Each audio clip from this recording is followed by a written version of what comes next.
I drove 6 hours to hand my dad courtside tickets to the Lakers finals for his birthday.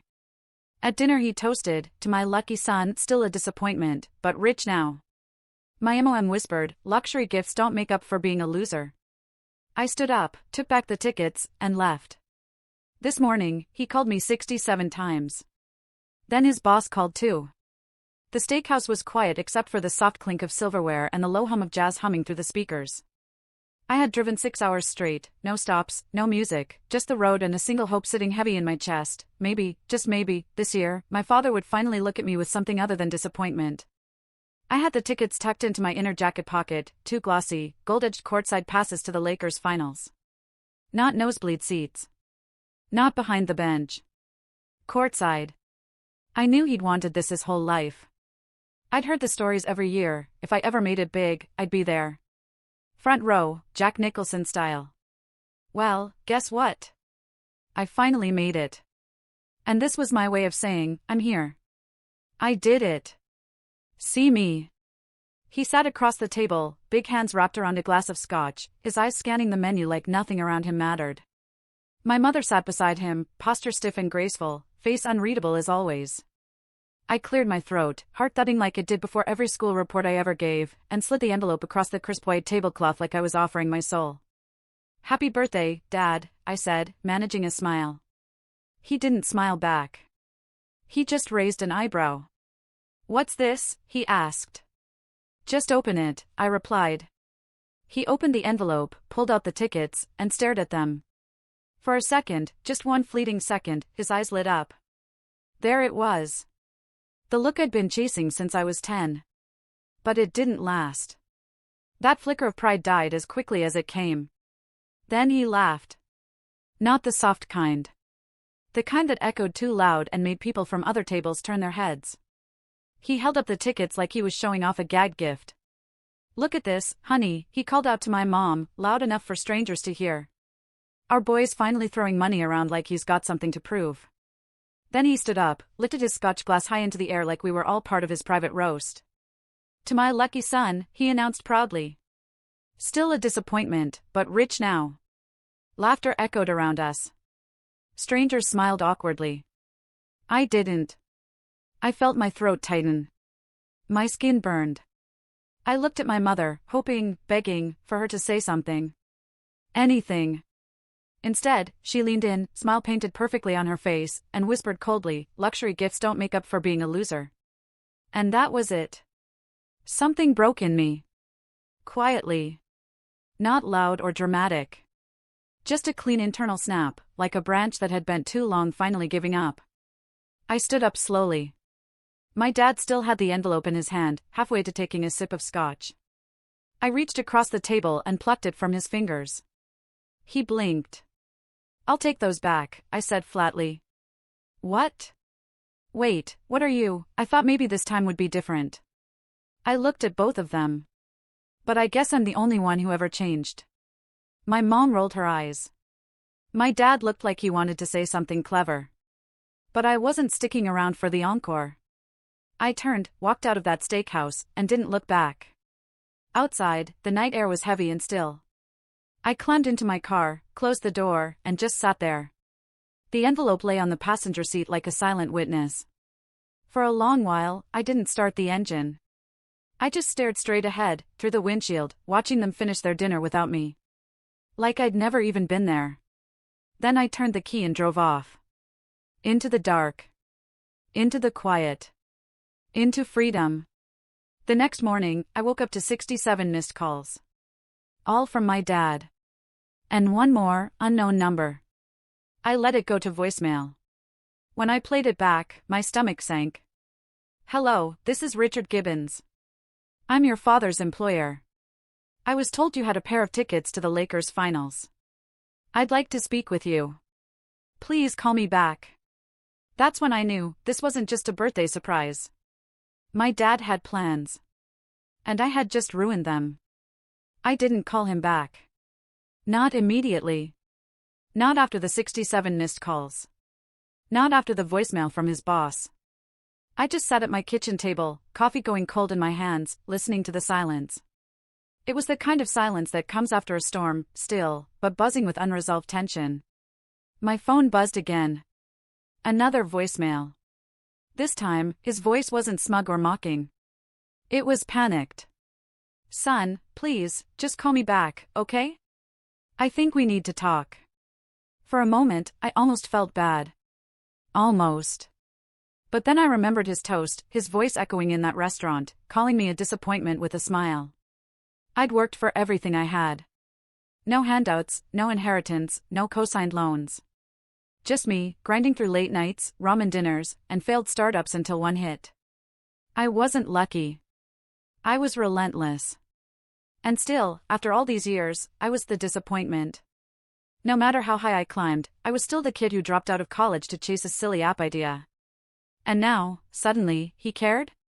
Suddenly, I was worth 67 phone calls? I went for a walk to clear my head. The streets of Pasadena were calm, lined with spring flowers and well-trimmed hedges. I walked past families laughing on porches, dads tossing baseballs with their sons, and felt the dull ache of everything I never got from mine. When I got back, there was a new voicemail, this time from his boss, Richard Gibbons. A polished voice, smooth and confident, the kind that sounded like it belonged to a man with a private jet and a vineyard. "Hi, this is Richard again. Your father mentioned you might have a pair of very rare tickets to the Lakers finals. I have some high-value guests in town and I'm in desperate need of those seats. If you're open to a discussion, I'm willing to make it worth your while. Call me back." I blinked. My jaw clenched. So that was it. That was the reason for the sudden urgency. Not because of guilt. Not because my father wanted to mend things. No, he wanted those tickets, for his boss. He was using me. Again. And now the man who raised me on belittlement and backhanded compliments had probably promised his boss those seats, courtside, no less, to impress him, maybe earn a promotion. I could almost hear him bragging, "My son runs a tech firm now. He's got connections, you know. Got me the best seats in the house." And if I didn't come through? That image would shatter.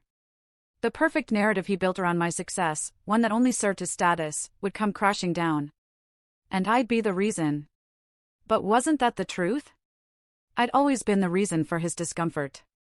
Not because I failed, but because I succeeded without him. He couldn't control me. Couldn't claim credit. And that burned him. Now, finally, I held the upper hand. And this time, I wasn't giving it back. I wish I could say this kind of thing was new. But it wasn't. My dad had a way of dressing his cruelty in humor, always passing it off as just joking when he landed the hardest punches. Growing up, I learned that his love came with conditions: success, status, obedience. Anything less, and I was a burden. A problem. I remember my 12th birthday.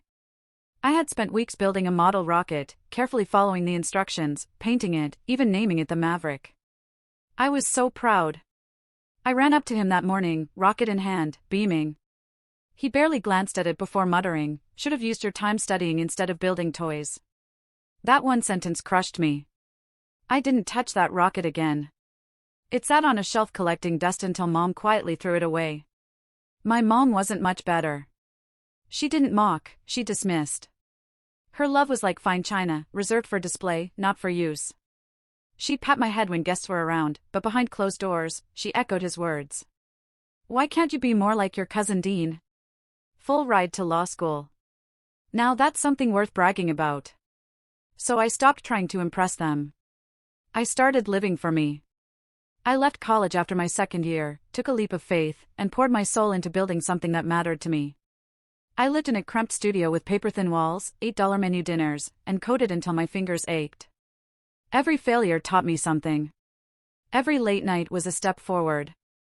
And then, it happened. One app. One idea that clicked. A platform for remote workers to find gigs, simple yet powerful. Within 6 months, we had 500,000 users. In a year, a venture firm bought us out. I paid off my debts, bought a house, and took a moment to breathe. But I never told them the full story. When I sent pictures of my new place, Dad's response was, "Well, money can't buy class." When I sent Mom a scarf from Italy, she replied, "It's too flashy, honey." They found ways to dim every light I lit. Still, this year, I thought maybe, just maybe, it could be different. It was Dad's 65th. A milestone. So I splurged. I got him the tickets, courtside seats to the NBA Finals. His team, the Lakers, playing in his home state. It wasn't just a gift. It was a gesture. A chance to connect. Maybe even heal. I drove 6 hours to hand them to him in person. No assistants. No courier. Just me, his son, showing up with hope in his heart. And that night, over dinner, as I watched his eyes light up opening the envelope, I let myself believe, just for a second, that he was proud. But then came the toast. And my mother's whisper. And just like that, the illusion shattered. I stared at the wall for hours that night. Sleep never came. Their words kept replaying in my head like a cruel broken record. Still a disappointment.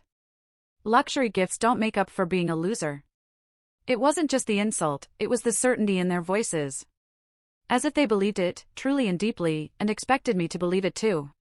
But something was different this time. I didn't feel broken. I felt calm. Like a storm had passed and left me standing stronger on the other side.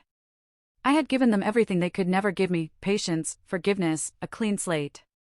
And now they would learn what it meant to lose access to me. That morning, I called Richard Gibbons. Calmly. Professionally. Hi Richard, this is Ben. I got your message. Oh, thank God, he laughed. Your father told me you had a pair of tickets to the Lakers finals. I've got a couple of Fortune 100 guests flying in this week. You'd be doing me a huge favor, name your price.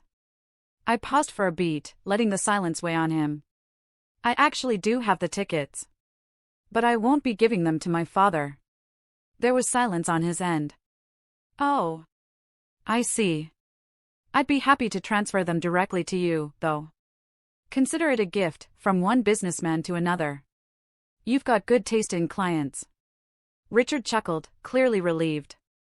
Ben, I appreciate that more than you know. I forwarded the tickets instantly. No fuss. No theatrics. Just a quiet, clean move.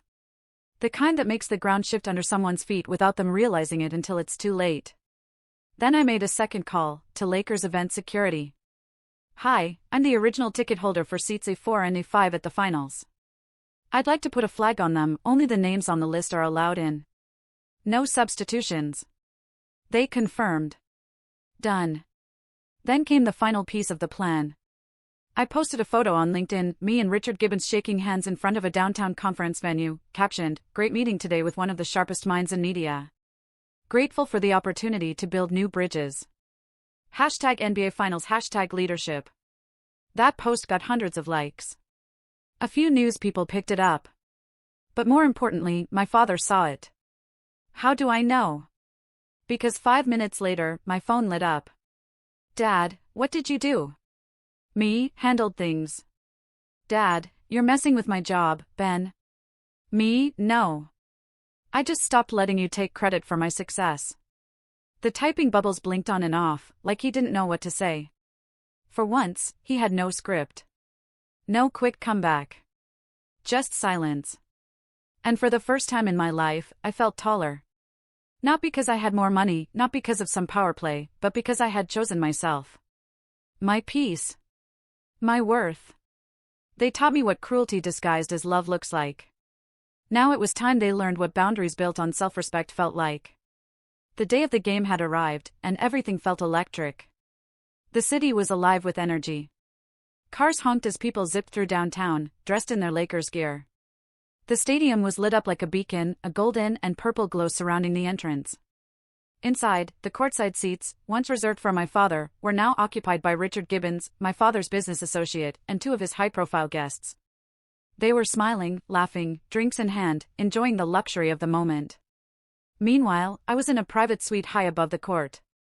I had come to enjoy the game, but my focus wasn't on the action below. No, I couldn't take my eyes off of the scene that was unfolding. The seats that were once meant for my father, my gift to him, had been snatched away. But the truth was, I wasn't angry anymore. I wasn't upset. I was simply watching the karma unfold, and with each passing second, I could feel a deep sense of satisfaction growing in me. The post was met with an outpouring of support. My phone buzzed with notifications, and messages flooded in. Some were from old friends, others from strangers who had found inspiration in my journey. One message stood out.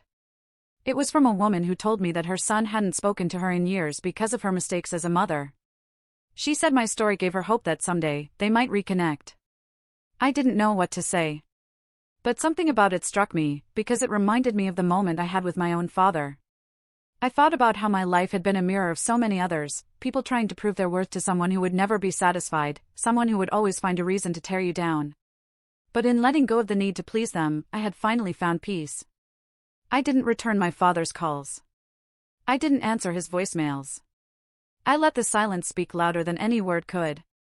The final call I did receive, the one I answered, came from Charles Owens, my father's boss. He told me how much he had admired my appearance at the leadership conference and how my story had inspired many people. "We're interested in having you speak at more events, Ben. You've got a way of connecting with people." It felt strange, yet deeply validating. This was the same man who had once overlooked me, dismissed me, and belittled my achievements. But now, he was asking me for my input, my story. I ended the call, feeling a weight lifting. And then, I looked out at the horizon once more, breathing deeply as I watched the city come to life. The power had shifted. Not because I had done something extraordinary, but because I had simply stopped playing by their rules. That night, as I sat alone in my living room, a calm settled over me that I hadn't known in years. I was no longer running to prove myself to anyone. I had finally realized my worth. And somehow, that made all the difference. I didn't need their approval anymore. I had created my own version of success, and it was enough. As I turned off the lights and headed to bed, I thought of my parents. The only thing that remained was the echo of my father's final words, "Please, don't forget us." But I knew, deep down, that forgetting them wasn't the hard part. The hard part had been letting go. And that, finally, felt like freedom.